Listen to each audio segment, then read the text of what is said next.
Ils sont partout. Dans l'air, dans l'eau, dans la terre, dans les feuilles des arbres et nos organes, au plus profond des océans jusqu'au sommet de l'Everest, les microplastiques ont envahi tous les recoins de notre planète. Une pollution micro qui cause de méga problèmes, on en discute dans Mon œil. Mon œil, le podcast engagé de Public Eye. Je m'appelle Damian Vega et aujourd'hui on s'intéresse à une épidémie qui prolifère dans nos océans, celle des microplastiques. À la base, le plastique c'était un matériau durable, malléable, léger. Aujourd'hui, c'est l'un des plus grands désastres écologiques de notre temps. Mais quels sont les impacts des microplastiques sur l'environnement et notre santé? On en discute avec Florian Breder. Bonjour. Bonjour. Florian, tu es chef d'unité au laboratoire central de l'environnement de l'EPFL. Tu es chimiste et tu étudies de longue date les particules de plastique au point qu'une de tes connaissances m'a dit que c'était un peu une obsession à toi, les microplastiques, c'est vrai? Alors oui, c'est effectivement une des thématiques sur lesquelles on travaille beaucoup au laboratoire. On travaille sur les plastiques, les additifs qui sont aussi présents dans ces plastiques et dans l'objectif de mieux comprendre leur comportement dans l'environnement et leur impact sur les écosystèmes en général. Alors on va tout de suite se plonger dans tes recherches, mais avant je te propose un petit apéro. J'ai pris avec moi une carte de crédit, c'est la mienne. Elle fait 5 grammes, je l'ai mise dans une assiette parce que paraît-il, selon une étude du WWF, on mangerait près de 5 grammes de plastique par semaine. Est-ce que c'est vrai?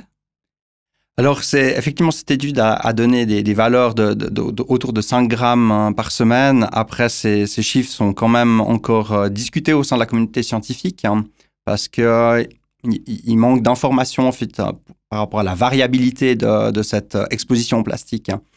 Mais on sait qu'on est exposé au plastique par voie orale, mais aussi probablement par l'air qu'on respire ou les produits de consommation quotidienne qu'on ingère ou qu'on utilise. Quand on pense à la pollution plastique, on pense très vite à des têtes de tortues prises dans des emballages, on pense vraiment aux macroplastiques, mais toi tu étudies les microplastiques justement, c'est quoi exactement, ça fait quelle taille? Alors les microplastiques, finalement, c'est soit des particules qui sont formées volontairement de petite taille, des microbilles par exemple qui sont produites par l'industrie, par exemple pour remplir des peluches ou certains jouets pour enfants. Mais ça peut être aussi des plastiques qui sont formés par fragmentation, désagrégation de macro-objets. Ça peut être des sacs en plastique ou d'autres types d'objets en plastique qui vont former des particules de plus en plus petites. Et on parle de microplastiques à partir de particules de 5 mm jusqu'à 1 micron, donc 1 millionième de mètre. D'accord. Et en dessous, on a encore les nanos, si j'ai bien compris. Il y a plusieurs tailles de plastique. Alors effectivement, au-dessous, on peut encore fragmenter ces particules de plastique en plus petits fragments. Et on va former des nanoplastiques qui sont des particules complètement différentes. Ça reste les mêmes polymères, mais finalement, les particules elles-mêmes vont se comporter différemment. Ici, on a un exemple. Ici, on a des microplastiques qu'on peut voir visuellement de quelques millimètres.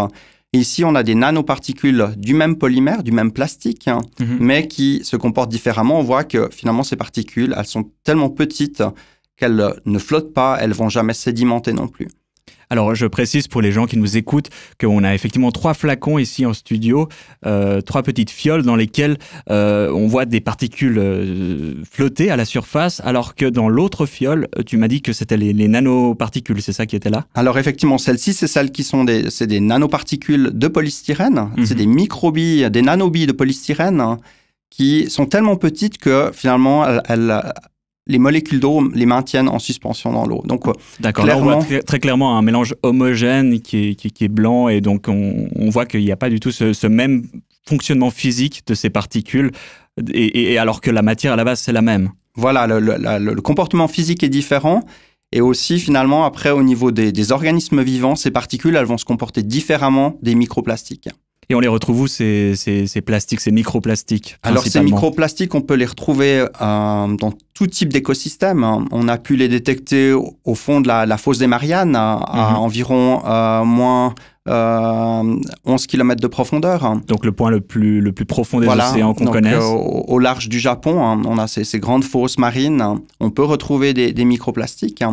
Et puis à l'opposé, au niveau des grands sommets himalayens, on peut retrouver aussi des microplastiques qui, eux, n'ont pas été transportés par l'eau, mais par le vent. Donc c'est souvent des toutes petites particules, des fibres qui sont transportées par le vent et qui finissent par exemple dans la neige, sur les glaciers, etc. Et l'origine, si on remonte un peu en amont, d'où viennent ces microplastiques? Est-ce qu'ils viennent de nos emballages jetables? Est-ce qu'ils viennent de nos vêtements? Ou d'où viennent-ils?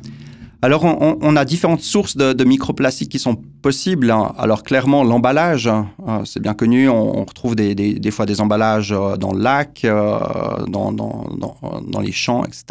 Donc, ces plastiques-là vont se fragmenter avec l'exposition au soleil, le vieillissement. Ils vont se désagréger, former des toutes petites particules.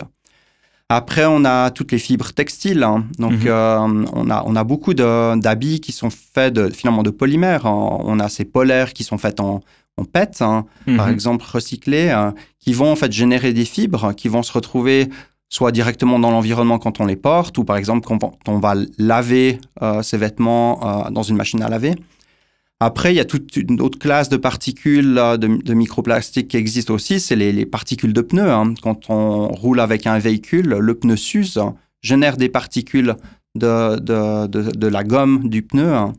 Et ces particules-là sont après lessivées, par exemple, par la pluie et vont retourner, par exemple, dans un écosystème aquatique. Dans le Léman, c'est un gros problème, ces particules de pneus. C'est 30-40% des apports en microplastique? Oui, alors selon certains modèles, on n'a pas encore beaucoup de mesures pour le confirmer, mais certains modèles tendent à montrer que la quantité de plastique, microplastique provenant des pneus est extrêmement importante, de l'ordre de 30, 40, voire 50% de la quantité de microplastique qui se trouve dans le lac Léman.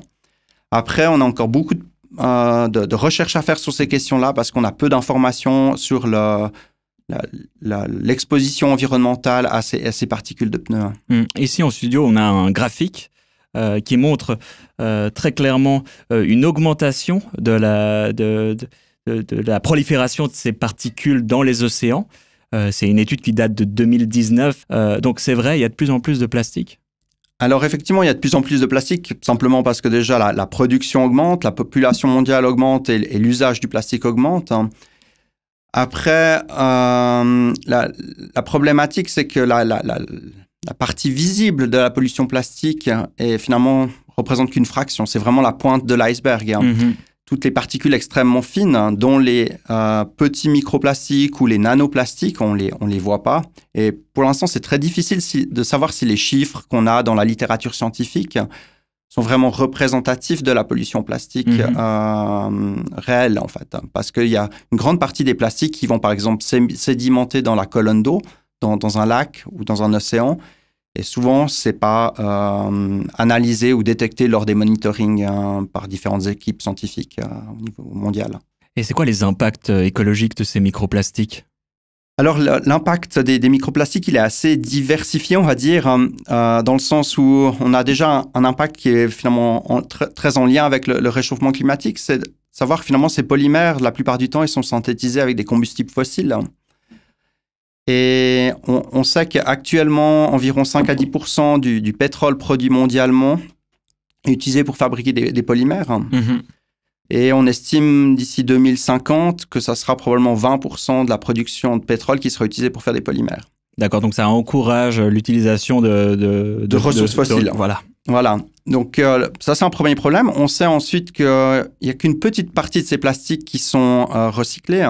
Une grande partie est soit incinérée, soit mise en décharge, des fois à ciel ouvert, selon les législations des pays. Dans des pays plutôt défavorisés, est-ce que c'est l'image que j'en ai? Est-ce que c'est une... Alors effectivement, dans beaucoup de pays défavorisés, il n'y a pas d'infrastructure pour traiter les déchets de manière, on va dire, adéquate. Donc souvent, les déchets sont mis dans des décharges à ciel ouvert où finalement les plastiques peuvent partir avec le vent ou avec le ruissellement. Et le problème après, c'est que finalement, soit s'ils sont incinérés, on va avoir des émissions de CO2 qui proviennent de sources fossiles. Et puis, on sait aussi que le plastique, quand il se dégrade, ils ont la capacité aussi d'émettre certains gaz à effet de serre. Par simple décomposition, même si elle est très lente, ils vont émettre certains gaz à effet de serre. Donc finalement, ça c'est l'impact qui est vraiment le plus en lien avec le réchauffement climatique. Est-ce qu'on est toujours aussi dans ce schéma où les pays favorisés tendent à exporter ces déchets-là dans des pays moins bien lotis? Alors, de moins en moins, mais par exemple, dans le cadre des pneus, par exemple, on sait sur des données qu'on a obtenues des douanes sénégalaises qu'une grande quantité de pneus provenant des pays occidentaux, dont la Suisse, mais également des pays asiatiques ou du Moyen-Orient, en fait, exportent leurs pneus ou des véhicules avec leurs pneus vers l'Afrique pour être éventuellement réutilisés. Ça va être utilisé pour fabriquer d'autres objets ou pour d'autres types de véhicules roulants. Mais après, souvent, ça finit soit dans des décharges à ciel ouvert et rarement recyclé. Et là encore, c'est pas parce qu'on recycle que c'est forcément la solution idéale, parce que on peut finalement réutiliser ces produits et notamment les substances toxiques qu'il y a dans ces produits-là, dans ces polymères, et exposer la population à des substances qui sont problématiques. Et j'imagine que ça génère aussi une forme de pollution. Quel impact sur la biodiversité? Alors, on sait qu'effectivement, on peut avoir deux types d'impact en fait, sur les organismes vivants, inclus l'humain. Premièrement, les microplastiques peuvent avoir un effet simplement physique. On peut avoir le système digestif, par exemple, d'un animal qui va être obstrué. Et du coup, il va moins bien s'alimenter, voire mourir. Ça, c'est pour les aspects vraiment physiques, ou éventuellement blesser l'animal si c'est des parties tranchantes. Et puis, en parallèle à ça, on a toute la toxicité, on va dire, chimique, qui est liée aux additifs, aux substances qui sont associées au plastique. Ouais. Parce qu'il ne faut pas oublier que ces plastiques, pour qu'ils aient certaines propriétés mécaniques ou certaines couleurs ou une certaine brillance, on va ajouter des additifs qui ont parfois une certaine toxicité qui peut en fait finalement être problématique parce qu'on va les exposer à un cocktail de polluants. Donc là, c'est finalement une grande question, c'est de savoir quelle est la diversité des additifs, parce que bien sûr, l'industrie des polymères en général fournit pas tellement d'informations sur ce qu'il y a dans le polymère. Dans un objet qui est fait en plastique, on sait qu'il est fait de tel et tel polymère, mais on ne sait pas trop quels sont les additifs qui sont ajoutés. D'accord. Et c'est encore assez peu compris, j'imagine, ces effets cocktails où il y a beaucoup de molécules qui sont en contact les unes avec les autres, sur notamment leurs effets sur la biodiversité et la santé humaine. Alors, effectivement, c'est encore très mal connu, parce qu'il peut y avoir des effets de synergie entre différents additifs. Et puis, pour complexifier la chose, en fait, ces plastiques, avant d'être ingérés, ils vont voyager dans l'environnement. Dans l'environnement, ils vont capter tout plein de polluants qu'il y a déjà, mais qui ne sont pas forcément en lien avec les plastiques.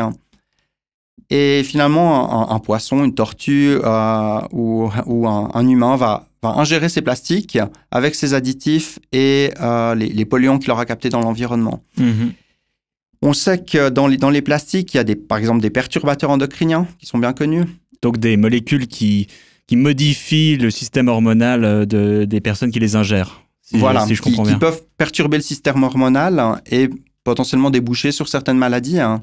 C'est le cas, par exemple, pour les poissons. On sait que les poissons sont exposés dans certaines situations à des perturbateurs endocriniens, puis on observe des modifications, notamment des caractères sexuels des poissons. Donc on a parlé des enjeux climatiques, de la perte de biodiversité, de ces polluants qui sont parfois exportés dans d'autres contrées.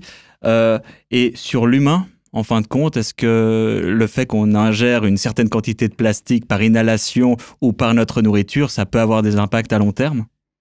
Alors, pour l'instant, on a très peu d'informations sur l'impact sur l'humain parce que finalement, la recherche sur les microplastiques a été initiée plutôt par le domaine de la recherche environnementale. Progressivement, des liens se font avec le milieu médical, la recherche biomédicale. On sait que les plastiques peuvent, par exemple, induire des réactions inflammatoires. Ces réactions inflammatoires, finalement, peuvent, elles, après, déboucher sur des maladies. Par contre, on a une très mauvaise idée actuellement de notre exposition au plastique. Donc, c'est très difficile d'évaluer vraiment l'effet qu'ont ces microplastiques sur notre santé. Mais clairement, vu la diversité des substances chimiques qui s'y trouvent, Aussi, sachant que ces microplastiques ont une durée de vie assez importante. Par exemple, un microplastique qui est respiré, qui finirait dans le poumon, il risque d'y rester relativement longtemps avant de se dégrader.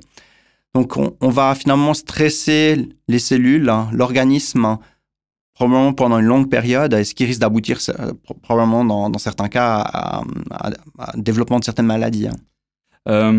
À l'EPFL, vous développez évidemment de nombreux projets en lien avec les microplastiques. Il y en a un qui s'appelle le C-Plastics, et je te propose d'abord un petit extrait de présentation.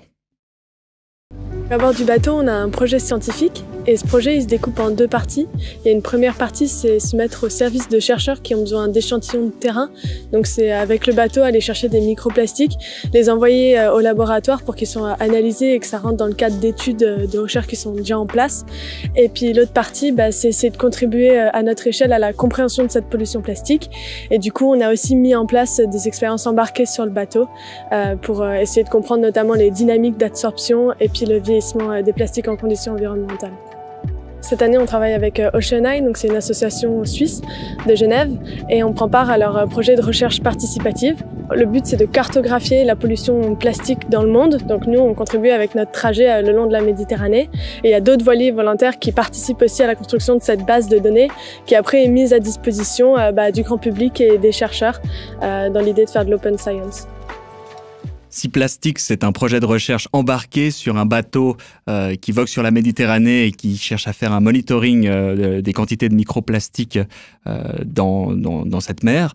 Est-ce que tu arrives à nous en dire un petit peu plus sur ce projet de recherche? Alors, c'est un projet qui regroupe en fait plusieurs étudiantes qui sont parties en mer tout autour de la Méditerranée dans le but effectivement de cartographier en fait cette pollution plastique en Méditerranée, mais également de comprendre en fait comment le plastique va vieillir, quel est le devenir de ce plastique une fois dans l'environnement marin. Donc les étudiantes vont à la fois étudier comment ce plastique va se fragmenter, se vieillir, mais aussi comment ils vont par exemple fixer certains polluants qui sont présents dans l'eau de mer, mais également comment leurs additifs vont se diffuser dans l'environnement marin. Donc, elles ont monté tout un set d'expériences pour évaluer ces paramètres qui permettront en fait de mieux comprendre en fait l'impact potentiel du plastique sur les écosystèmes et sur les organismes végétaux ou animaux qu'on peut avoir dans ce milieu-là. Jusque-là, je pense que les auditeurs et auditrices ont très bien compris le désastre écologique que ça représentait. Qu'est-ce qu'on peut faire, notamment déjà pour les microplastiques déjà présents dans l'environnement? Comment on peut faire pour limiter un maximum notre exposition à ceux-ci? Alors, le problème, c'est qu'une fois que les plastiques sont dans l'environnement, c'est extrêmement problématique de les éliminer. On sait que les plastiques ont des durées de vie extrêmement longues. Ça peut être quelques décennies, voire quelques siècles. Certains polymères, probablement plus. Et alors, bien sûr, il y a des initiatives qui visent à faire du ramassage de déchets plastiques, par exemple, sur les plages ou même en milieu marin, directement avec des espèces de filets. C'est une chose. Mais il ne faut pas oublier que quand on fait ça, on retire finalement que la pointe de l'iceberg. Donc, il faut agir en amont. C'est ça qui est plus efficace. Il faut vraiment agir en amont. Après, dans les pays développés, par exemple comme la Suisse, on sait que les stations d'épuration sont relativement efficaces pour éliminer ces particules-là. Donc, oui. Si on a un système de traitement d'eau qui est efficace, normalement, on va avoir peu d'émissions de plastique par ce biais-là. Mis à part les déversoirs d'orage, quand on a des événements orageux, on peut avoir une partie de l'eau qui est relarguée directement dans l'environnement sans être traitée par la station d'épuration. Et là, ça peut être problématique. Donc, peut-être des solutions technologiques pourraient exister pour essayer de réduire en fait ces relargages massifs lors d'événements orageux. Oui. Chez les industriels, il y a aussi des solutions? Alors, chez les industriels, effectivement, déjà simplement de réfléchir à des matériaux qui sont peut-être plus durables que le plastique.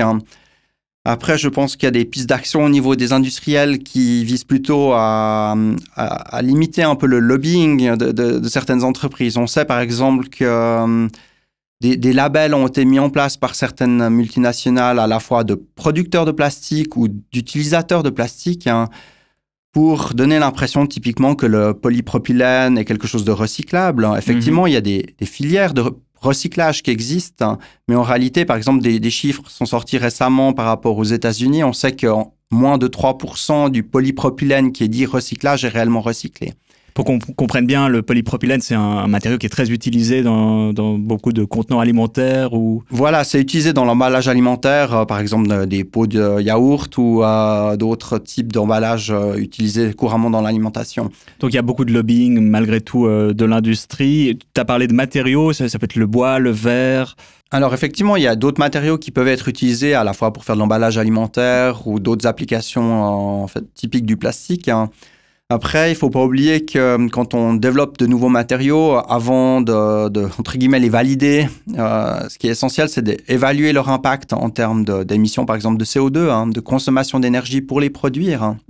Parce que finalement, ce n'est pas parce qu'on va remplacer un matériau issu des ressources fossiles par quelque chose qui est plutôt biosourcé, qui vient, par exemple, de plantes, etc., que du point de vue énergétique ou d'émissions de CO2, ça sera mieux. Après, en parallèle à ça, il y a la question du devenir de ces matériaux. Par exemple, on connaît ces sacs pour le compost qui sont faits des fois à partir d'amidon de maïs ou d'autres matériaux naturels. Oui. Mais on sait que ces matériaux-là, des fois, ne se dégradent pas aussi vite qu'on le pense dans l'environnement. Par exemple, ces sacs compostables, ils vont se dégrader très bien dans une compostière industrielle. Mais par exemple, si on va le jeter dans l'environnement, il va se dégrader très, très lentement. Donc, c'est extrêmement important d'essayer de comprendre le cycle de vie d'un produit et puis d'évaluer son impact à long terme une fois qu'il rentre dans l'écosystème, à la fois aquatique ou terrestre, pour savoir comment ce nouveau matériau va évoluer dans le temps et pourrait impacter les écosystèmes aussi. Alors, on a dit que l'une des meilleures façons, c'était d'agir en amont. Qu'est-ce qu'au niveau individuel, on peut faire pour agir en amont ? Alors, déjà, tout simplement essayer de réduire notre usage du plastique au quotidien en évitant finalement certains produits où il y a du suremballage. Quand on va dans un supermarché, on voit clairement qu'on peut avoir des fois des produits qui sont extrêmement bien emballés pour des questions essentiellement marketing. Peut-être préférer les produits qui utilisent beaucoup moins de plastique. Après, l'eau en bouteille, c'est un gros problème. Effectivement, on peut recycler le PET, mais il ne faut pas oublier que le PET, même si on le recycle, ça consomme de l'énergie pour le recycler. Et il y a plein de microplastiques dedans aussi. Alors, potentiellement, on va être aussi exposé aux microplastiques. Donc, je pense que d'essayer d'aller vers une sobriété du point de vue emballage, c'est vraiment une des premières choses qu'on peut faire très facilement. Bien sûr, et sobriété pour les vêtements, pour d'autres produits plastiques qu'on achète également ? Alors oui, pour tout type de produits plastiques, que ce soit aussi les jouets. On sait que l'industrie du jouet utilise beaucoup de plastique, notamment certains avec des additifs qui peuvent aussi être problématiques pour la santé des enfants. Donc, d'essayer de revenir finalement à des matériaux les plus naturels. Et puis, chaque fois qu'on achète quelque chose, peut-être se poser la question de savoir si on en a vraiment besoin. Est-ce qu'on ne peut pas trouver une autre alternative sous forme de recharge ou de l'achat en vrac, par exemple. Ça peut être aussi une bonne chose pour réduire sa propre consommation de plastique. On a esquissé des pistes de solutions au niveau individuel, au niveau industriel. Est-ce que ça bouge aussi au niveau politique ? Alors effectivement, il y a différentes initiatives qui existent, notamment aussi au niveau des Nations Unies, où il y a différents traités qui sont en cours de négociation et d'élaboration. Après, c'est des processus très, très lents. Et je pense que c'est important qu'il y ait une certaine pression du monde politique sur l'industrie afin qu'il fasse le maximum pour trouver d'autres alternatives à ces matériaux plastiques. Et aussi essayer de contrôler au maximum ce lobbying qui existe notamment à la fois du monde pétrolier, qui est producteur de plastique, de polymères, et à la fois les grosses multinationales qui utilisent ce plastique, qui souvent, en fait, pour des questions de greenwashing, disent qu'ils ont des actions et qu'ils utilisent des matériaux qui sont recyclables. Mais effectivement, même si c'est recyclable, ça peut aussi avoir un impact environnemental. On espère que ce message sera entendu. Merci beaucoup Florian Breder pour cette analyse. Merci. Et merci à vous pour votre écoute. Si le sujet vous a intéressé, on vous invite à consulter les liens en description pour plus d'informations sur ces recherches. On vous invite également à vous abonner sur notre chaîne YouTube ou sur la plateforme audio de votre choix. Faites-nous vos commentaires si vous le désirez. C'était Mon œil, le podcast engagé de Public Eye qui regarde là où les multinationales voudraient qu'on détourne le regard. À bientôt pour le prochain épisode. Mon œil, le podcast engagé de Public Eye.